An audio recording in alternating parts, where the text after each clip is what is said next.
I am 2.5 weeks post ACL surgery, and the past 2.5 weeks have truly been some of the hardest weeks of my life. And I really need to get a chair to put this camera on because this is really hard right now.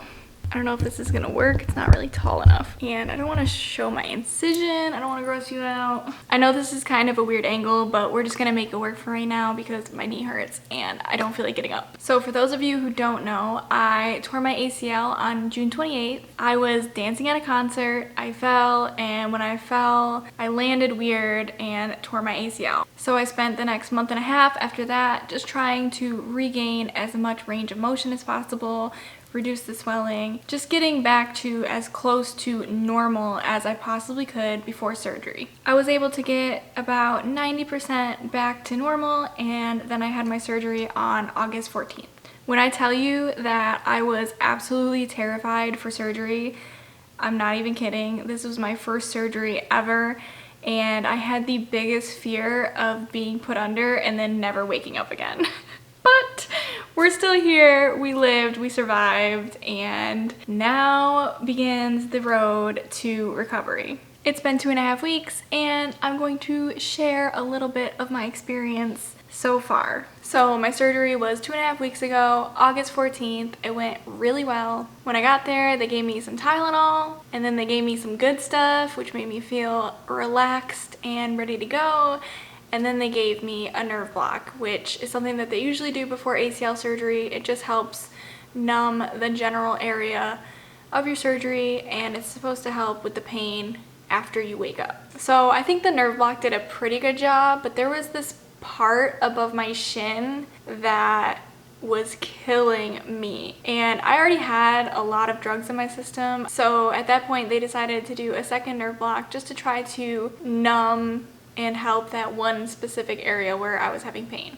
Basically, they didn't want to send me home until it just got really dark. They didn't want to send me home until I reached the point where I could manage my pain. But that second nerve block did the trick, and I was able to go home pretty soon after surgery. It was probably like 2 hours after I woke up. It's a little fuzzy, but I think it was like 2 hours. Going home was the worst experience ever, because I could not get in my car. I had a brace on, so like my leg was straight, and I don't know why we didn't think this through, but I have a kid, so I had the car seat in the back. Ideally, you sit in the back after ACL surgery so you can put your leg out straight, but I did not plan for that. So I sat in the passenger seat, and it was the worst half-hour drive ever. It was so uncomfortable. I was just begging to get home and get out of the car. And then, to make it even worse, when I got home, my apartment has stairs, so directly out of ACL surgery, I had to tackle the stairs, and it was a terrifying experience. The rest of the first day going into the second day was not that bad, and this is because I still had a lot of the drugs in my system, but when that stuff wore off, it was horrible. I've never felt pain and discomfort like I felt when those drugs finally wore off. And I've had a kid, okay? Like, I have given birth, and this pain was so much worse than childbirth. But that's when things really went downhill. My mental health was like, because I was on painkillers, so that doesn't really help your mindset.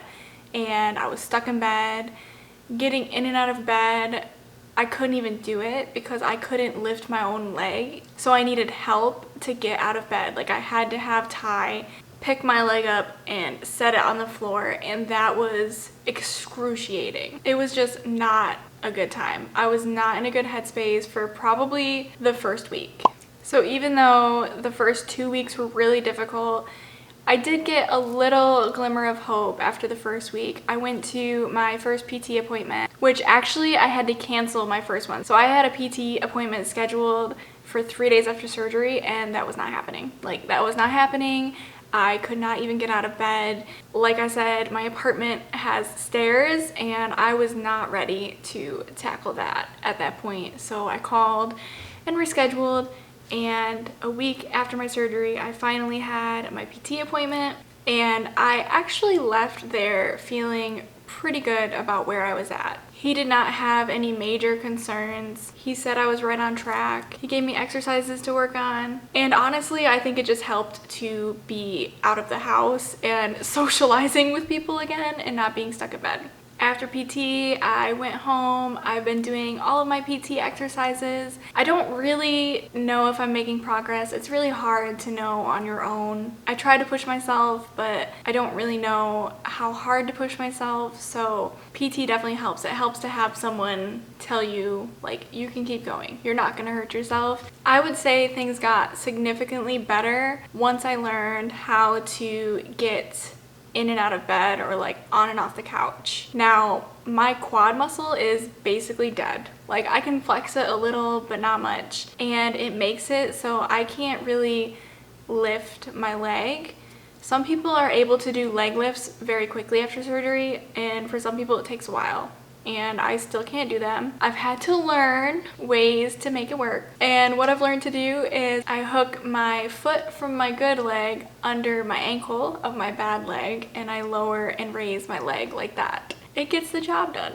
And after I learned how to do that, like I felt more positive because I was able to get in and out of bed by myself. I was able to actually start being a little more independent, which made me feel so much better. But now that I rambled on and on and on, let me show you what my incision looks like. I just got my bandage off yesterday and I was super grossed out. I had no idea what to expect. I was very fortunate to have one of those bandages. They were waterproof and it just stayed on. Like, I never saw my incision after surgery until they took it off yesterday. And I was like, oh, okay, that's what it looks like. Let's just keep it real. I'm gonna show you what it looks like. If you get grossed out, definitely skip this part. There it is. I have quite a bit of swelling. I definitely need to ice it today. I've been kind of stretching it a lot today, doing some PT, but there she is. It's pretty disgusting.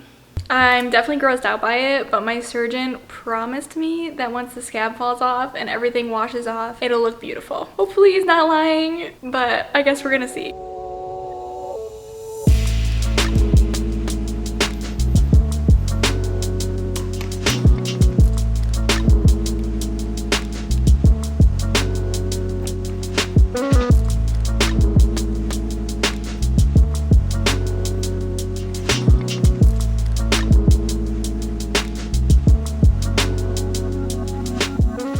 So I don't really know what happened. I was gonna cook myself dinner. I woke up this morning and I said, you're gonna make yourself a good dinner tonight. And then I just ended up ordering Pizza Hut. But I deserve it, right? I've been through a lot. I've been working hard. I'm home by myself. It's super hard. You don't realize how hard it is to take care of yourself while you're on crutches until you are alone and you have to do it alone. So as you saw throughout this video, I've been using one crutch. I'm technically not supposed to be doing that, especially when I don't have my brace on. But like, what am I supposed to do? Because I can't function if I have to use two crutches all day long. So I've been using one crutch like 50% of the time that I'm walking, and I feel pretty good about it. If I didn't feel strong enough to be doing it, I wouldn't be doing it. So don't yell at me, but yeah, I'm technically not supposed to be doing that. Don't tell on me. But a girl's gotta do what a girl's gotta do because I'm here alone and I have to function. But I think that's gonna be it for this video. I just wanted to give you a little update. I know a lot of you reached out to me, wished me well for my surgery, and I appreciate that so much. You mean the world to me. It's super cool that I have this community of people who care about me. Like, you care about me, you reach out, and I love it.